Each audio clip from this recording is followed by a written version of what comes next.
अस्सलामुअलैकुम guys, welcome back to my YouTube channel quick learning with Noor. आज हम Bertolt Brecht के famous play the Threepenny Opera की art of characterisation, narrative techniques, टायर और important quotes को cover करने लगे हैं। First of all we are going to talk about the Threepenny Opera as a style. Style is defined as the use of humour, irony, exaggeration और ridicule to expose and criticise upon the stupidity और vices of people. Style एक ऐसी technique है जिसमें humour, irony और exaggeration जैसे tools को use किया जाता है ताकि किसी भी सोसाइटी से बिलोंग करने वाले लोगों की बेवकूफ़ियों और बुराइयों को हाईलाइट किया जा सके, particularly in the context of the contemporary political, social and other issues, जिसमें सबसे ज्यादा किसी भी सोसाइटी के पॉलिटिकल और सोशल इश्यूज पर फोकस किया जाता है। बर्टोल्ट ब्रेख्ट सोसाइटी से बिलोंग करने वाले बुर्जुआजी या अपर क्लास पर स्टायर करते हैं। Now we are going to talk about the tools of satire that are used in this play. Satire के टू मेजर टूल्स को इस प्ले में यूज किया गया है। The first one is comedy while the second one is irony. Play में comedy को comic songs की फॉर्म में डिपिक्ट करवाया गया है और इसके अलावा इस प्ले के कैरेक्टर्स और सिचुएशंस में भी आयरनी पाई जाती है। आगे हम ये डिस्कस करेंगे कि कैसे इस प्ले में आयरनी को यूज किया गया है। In simple words, irony is defined as the contradiction between the expectation and reality,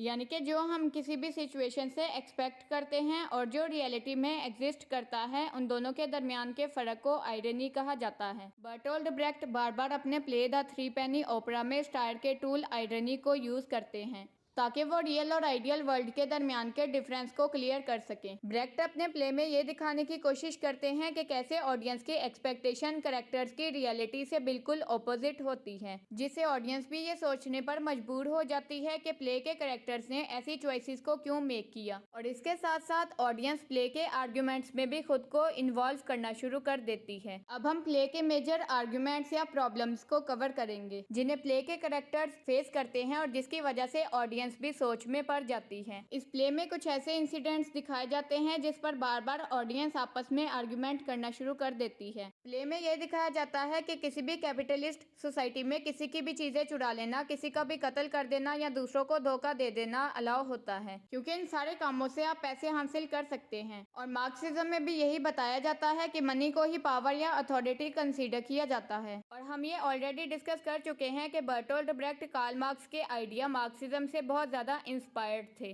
for example, play में जिनी जेनी अपने लवर मैकहीथ के खिलाफ होकर मिसिस पिचम का साथ इस वजह से देती है क्योंकि मिसिस पिचम ने उससे वादा किया होता है कि अगर वो मैकहीथ को पकड़वाने में उनकी हेल्प करेगी तो वो जिनी जेनी को कुछ रकम भी अदा करेगी। इसके अलावा अगर मैकहीथ के कैरेक्टर को डिस्कस किया जाए तो उसकी सबसे बड़ी ख्वाहिश ये है कि वो एक कंफर्टेबल मिडिल क्लास लाइफ गुजारे, मगर वो ये सब कुछ हासिल करने के लिए एक क्रिमिनल बन जाता है। वो दूसरे लोगों का कत्ल करना शुरू कर देता है और उनकी चीजें भी चुराना शुरू कर देता है ताकि वो एक कंफर्टेबल लाइफ गुजार सके। इन सारी बैड क्वालिटीज की वजह से उसे इस प्ले में मैकी द नाइफ और किंग ऑफ थीव्स का टाइटल भी दिया जाता है। ऑडियंस जब पोली को इस प्ले में देखते हैं तो वो उसे एक इनोसेंट गर्ल कंसीडर करते हैं जो कि मैकी से बहुत ज्यादा प्यार करती है और उसकी खातिर अपने पेरेंट्स को भी कन्विंस करने की कोशिश करती है। मगर प्ले में उसके कैरेक्टर की इवल साइड भी दिखाई जाती है जब वो मैकी की फॉर्च्यून यानी कि किस्मत को चुरा लेती है, क्योंकि ये बिलीव किया जाता है कि शादी के बाद आदमी की किस्मत उसकी बीवी से चलती है। पोली से शादी करने से पहले मैकहीथ की जिंदगी बहुत ज्यादा खुशगवार होती है, मगर पोली से शादी करने के बाद मैकहीथ की जिंदगी में बहुत सारी परेशानियां आ जाती हैं। मिस्टर और मिसिस पिचम उसके जानी दुश्मन बन जाते हैं और उसका दोस्त शेरिफ टाइगर ब्राउन भी उसका साथ छोड़ देता है। और इसके अलावा ये भी दिखाया जाता है कि पिचम ट्रेडिशनल मॉरल पोजीशन को डिफेंड करता है। वो ये बिलीव करता है कि हमें कानून को मानते हुए मैकहीथ को सख्त से सख्त सजा देनी चाहिए, और वो ये भी जानता है कि शेरिफ टाइगर ब्राउन की पोजीशन को कैसे दूसरों को एक्सप्लॉइट करने के लिए यूज किया जा सकता है। इन सारी सिचुएशन से ऑडियंस इस सोच में पड़ जाती है कि क्यों वो ट्रेडिशनल मोरालिटी पर बिलीव करते हैं, क्यों प्ले में हमेशा अच्छे कैरेक्टर के साथ अच्छा जबकि बुरे कैरेक्टर के साथ बुरा होता हुआ दिखाया जाता है। इसके अलावा कॉमेडी को भी स्टार के टूल के तौर पर इस प्ले में यूज किया जाता है। Play the Threepenny opera में कॉमेडी को कॉमिक सॉन्ग्स और फनी डायलॉग्स की फॉर्म में प्रेजेंट किया जाता है, जिसे प्ले में प्रेजेंट कैरेक्टर्स ऑडियंस के सामने डिलीवर करते हैं और जिससे लाफ्टर क्रिएट होता है। मिस्टर पिचम और मिसेस पिचम के डुएट सॉन्ग में भी कॉमेडी पाई जाती है। इसके अलावा मैक ही जिनी जेनी के साथ जब एक डुएट सॉन्ग गा रहा होता है तो ऑडियंस को ये फील होता है कि ये एक रोमांटिक सीन होने वाला है, और वहीं पर जिनी जेनी मिसेस पिचम को ये बताती है कि मैक ही उसी के पास है और मिसेस पिचम पुलिस को लेकर उस ब्रोथल में एंटर हो जाती है, और इस तरह ये सिचुएशन रोमांटिक होने की बजाय काफी ज्यादा कॉमिक हो जाती है।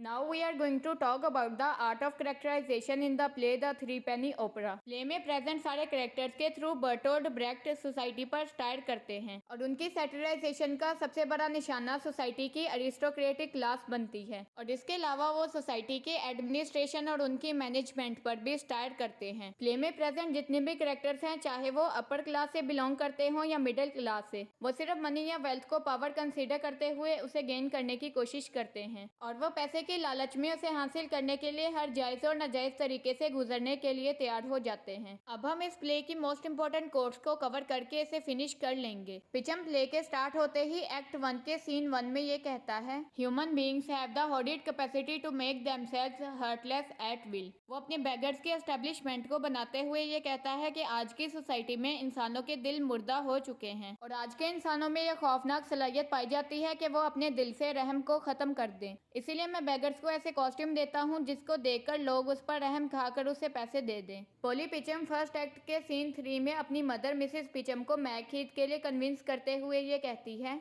Love is the greatest thing in the world, यानी कि इस दुनिया में सबसे ज्यादा इम्पोर्टेंट मोहब्बत है। मगर उसकी मदर मिसेस पिचम ऑपोजिट व्यूज रखते हुए ये कहती है, मनी रूल्स द वर्ल्ड, यानी कि सारी दुनिया पर सिर्फ पैसा ही हुकूमत करता है। मिस्टर पिचम एक्ट 1 के सीन 3 में ये कहता है, we would all be human if we could. Bertolt Brecht mister Peachum के करैक्टर के थ्रू ये बताने की कोशिश करते हैं कि किसी भी कैपिटलिस्ट सोसाइटी में पैसे के बगैर रहना बहुत ज्यादा मुश्किल हो जाता है और ऐसी सोसाइटी में इंसानों से ज्यादा पैसे को वैल्यू दी जाती है। मगर अगर हम सब लोग मिलकर कोशिश करें तो हम इंसानों की तरह इकट्ठे रह सकते हैं। जिनी जेनी सेकेंड एक्ट के 3rd सीन में ये कहती है, till you feed us right and wrong can wait. किसी भी इंसान की लाइफ की बेसिक नीड्स में फूड सबसे टॉप पर आता है और जब इंसान को भूख महसूस हो रही हो तो वो खाने को हासिल करने के लिए किसी भी हद तक जा सकता है। इसीलिए अगर भूख लगने पर किसी को खाना मिलता रहे तो वो इसके जायज और नाजायज तरीकों के बारे में नहीं सोचता। मिस्टर पिचम 3rd एक्ट के 1st सीन में अपने बैगर से ये कहता है,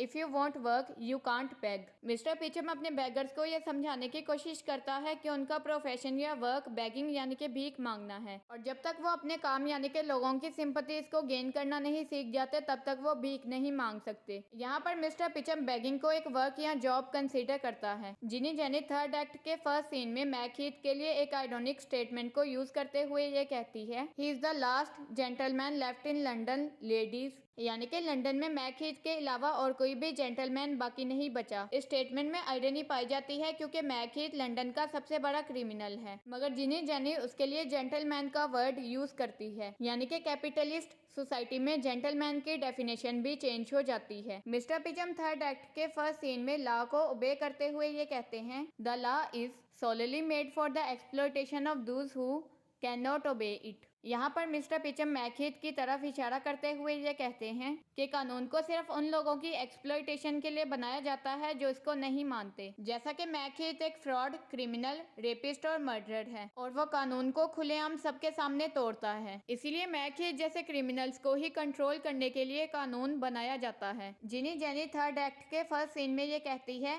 a man is better of without. इस कोड को हम प्रीवियस वीडियो लेक्चर में भी डिटेल से डिस्कस कर चुके हैं, जिसमें जिनी जेनी का ये मानना है कि इंसान को विजडम, ब्रेवरी और इमोशन जैसी अच्छी क्वालिटीज को अपने अंदर नहीं रखना चाहिए, क्योंकि इस सोसाइटी में उसे अपनी अच्छी क्वालिटीज की वजह से ही बाद में नुकसान उठाना पड़ता है। मिस्टर पिचम 3rd एक्ट के 3rd सीन में ऑडियंस के सामने 4th वॉल को ब्रेक कर देते हैं। He says, how calm and peaceful would be our life be always if a messenger came from the king whenever we wanted। Mister Peachum का ये मानना है कि हमारी जिंदगी कितनी ज्यादा खुशगवार और पुरसकून होती कि हमें जब भी अपने किंग या क्वीन की जरूरत पड़ती तो उसका मैसेंजर हमारे पास आ जाता। इसी कोट के साथ आज हमने बर्टोल्ड ब्रेक्ट के play the Threepenny opera को कवर कर लिया है। इन लाइंस को आप इस प्ले के किसी भी क्वेश्चन में इजीली कोट कर सकते हैं। बर्टोल्ड ब्रेक्ट के play the Threepenny opera के की facts, title, significance, character analysis, detailed summary, important quotes, important question और एपिक थियरी इंडिकेटर को हम कवर कर चुके हैं। आई होप आज का लेक्चर आपके लिए काफी ज्यादा इन्फॉर्मेटिव रहा होगा। So that's all for today. Thank you so much for watching this video. अगर आज का लेक्चर आपके लिए इन्फॉर्मेटिव था तो वीडियो को लाइक शेयर करके एक अच्छा सा कमेंट भी कर दें। अगर आपने अभी तक मेरे यूट्यूब चैनल को सब्सक्राइब नहीं किया तो सब्सक्राइब करके बेल आइकन को भी प्रेस कर दे ताकि आपको हर नई वीडियो का नोटिफिकेशन मिल सके। इंग्लिश कोर्सेज से रिलेटेड डिटेल इन्फॉर्मेशन को गेन करने के लिए आप मेरे फेसबुक पेज को भी फॉलो कर सकते हैं। Also you can suggest any new topic in the comment section. So guys,